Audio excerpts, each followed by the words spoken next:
bien dans son job pour parler des bureaux, de votre bureau. Open space, bureau fermé, évolution de l'accueil. Quand on arrive dans son entreprise, un bureau, c'est important. On en parle avec vous, Nicolas Cochard, historien du travail. C'est très intéressant pour voir l'évolution de la manière dont on travaille, et directeur R&D chez Cardam, avec ce livre, puisque vous avez une étude qui est issue de ce travail, avec l'ADI, donc les directeurs immobiliers, stratégie immobilière et performance au travail, édition Le Moniteur.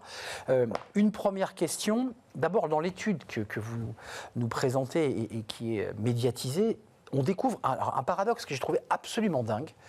C'est que moins on va au travail, c'est-à-dire on est encore dans la formule télétravail, par exemple 3-2, moins on va sur son lieu de travail, moins on est content de son bureau.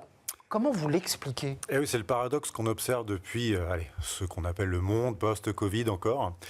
C'est que tout est obstacle potentiel à la venue au bureau. Avec un curseur qui est intéressant, le curseur, disons, entre je préfère rester chez moi ou j'ai bien fait de venir. On a effectivement ce paradoxe dans l'étude qui nous dit que moins on fréquente le lieu de travail, bien finalement moins on a envie de le fréquenter. Et donc derrière, ce qui est intéressant, c'est que l'inverse est également valable, puisque la fréquentation du lieu de travail à partir de 3 ou 4 jours par semaine fait en sorte que les processus d'appropriation, l'envie de réseauter arrivent. Un mot quand même, parce que vous évoquez l'évolution du travail, et vous étiez venu sur le plateau à l'époque de la période Covid, je m'en souviens très bien. Le flex office, ça n'a pas pris, il n'y a que 21% des salariés qui sont dans votre étude sur 5 pays, si je ne m'abuse, qui sont en flex. Oui. Ça ne marche pas si bien que ça ? Alors oui et non. Ça marche essentiellement pour les grandes entreprises, dans les grandes métropoles, avec des populations de col blanc. Sauf que la majorité des travailleurs de bureau en France ne sont pas ces profils-là. Et donc le flex office a tout de même tendance à prendre, y compris, et ça c'est intéressant, dans le secteur public, où les stratégies mises en œuvre par l'immobilier de l'État sont vers le flex office. On a réduit les surfaces. Donc ça va se développer, mais il ne faut jamais imaginer que les grandes entreprises qui dessinent les tendances correspondent à 100% des salariés de bureau. Précisons que ça a progressé quand même, ce flex. On était parti de très loin. Un mot sur cette étude, parce que penser les lieux de travail, c'est penser le parcours urbain. Là, on bascule dans vie pro, vie perso, c'est-à-dire la manière dont je vais me déplacer sur mon lieu de travail. Alors, on découvre quand même que le véhicule reste quand même très, très, très, très présent, malgré une communication, malgré un volontarisme, et que les mobilités douces, je pense notamment au vélo, ça reste encore très faible. Y compris aux Pays-Bas, dont on imagine l'importance du vélo. Les polders, le joli vélo, le panier. Eh bien non, c'est le véhicule personnel qui l'emporte largement dans les 5 pays sur lesquels nous sommes intervenus, avec l'idée effectivement que la mobilité vers le lieu de travail se fait en voiture. Transports en commun quand ils existent, mais là encore, transport en commun, c'est plutôt grande métropole. Et donc c'est pour ça que le parcours que l'on a voulu analyser, il n'est pas fondamentalement nouveau par rapport aux années précédentes, malgré peut-être des idées reçues que l'on alimente. 40 minutes en moyenne, c'est le temps de parcours moyen d'un salarié pour aller sur son lieu de travail, ça c'est très important. Et avec quand même l'idée que, et là aussi vous soulevez à travers cette étude quelque chose qui est très intéressant, que le travail hybride, aussi paradoxal que ça puisse paraître, n'est pas plébiscité par tout le monde.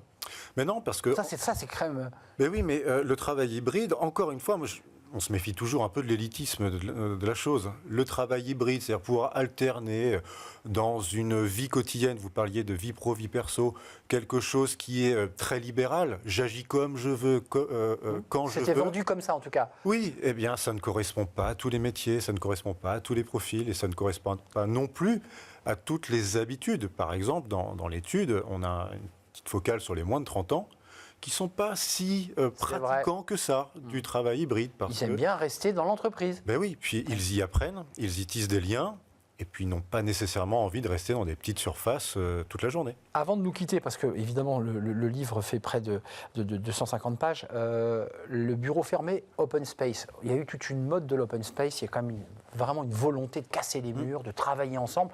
J'ai le sentiment qu'on y revient et qu'on est en train de revenir doucement avec des open space et des cloisons qui commencent avec des parpaings qu'on fait monter pour faire des bureaux, quoi. Oui, alors, oui et non, encore une fois. On y revient dans le sens où, je prends un problème très pratique, ma visio, quand je viens au bureau, je la fais où ? Je dérange tout le monde à côté. C'est ça. Si j'ai 3 visios dans la journée, je préfère rester chez On moi. voit le chiffre, 52 des travailleurs français sont en bureau fermé, 47,8 sont en open space. Oui, C'est majorité et donc, de bureaux fermés. La tendance actuelle, c'est de faire de l'ouverture, mais avec des isolats qui parsèment les plateaux. C'est logique. Parce qu'à un moment donné, l'hybridation du travail fait que nos journées sont fractionnées. Les petites boîtes là qu'on voit où on s'enferme pour passer un coup de fil. Voilà. Alors, ce n'est pas la panacée. N'empêche que dans un contexte de stratégie immobilière qui est, il faut le dire, vers l'amoindrissement des coûts, Eh oui. il faut quand même Deuxième répondre... poste pour une entreprise. Oui. Mais il faut quand même répondre aux usages nouveaux qui sont effectivement parfois, je fais ma visio sur site, si je n'ai pas les conditions pour la faire, c'est un peu répulsif de venir sur site. Mais... Or, on nous vend de l'attractivité des lieux de travail. Alors que je suis bien mieux pour faire une visio chez moi, au calme, avec un petit fond de musique classique. Tout à fait. Non, mais c'est vrai. Ben oui. Sauf que ça, évidemment, ça ne fait pas revenir les gens au bureau, et c'est pourtant ce que l'on entend depuis 4 ans. Donc c'est deux volontés contradictoires.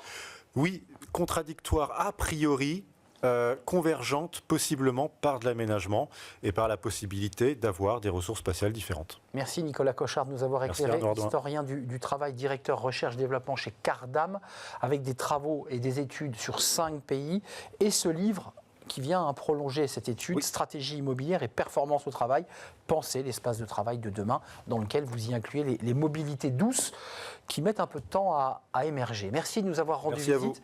On tourne une page, c'est le cercle RH, et on parle de mobilité, douce ou pas. On reçoit la DRH de Keolis, qui est un très grand opérateur de transport, tramway, bus. Vous connaissez cette marque. On l'accueille pour parler de l'attractivité du secteur du transport.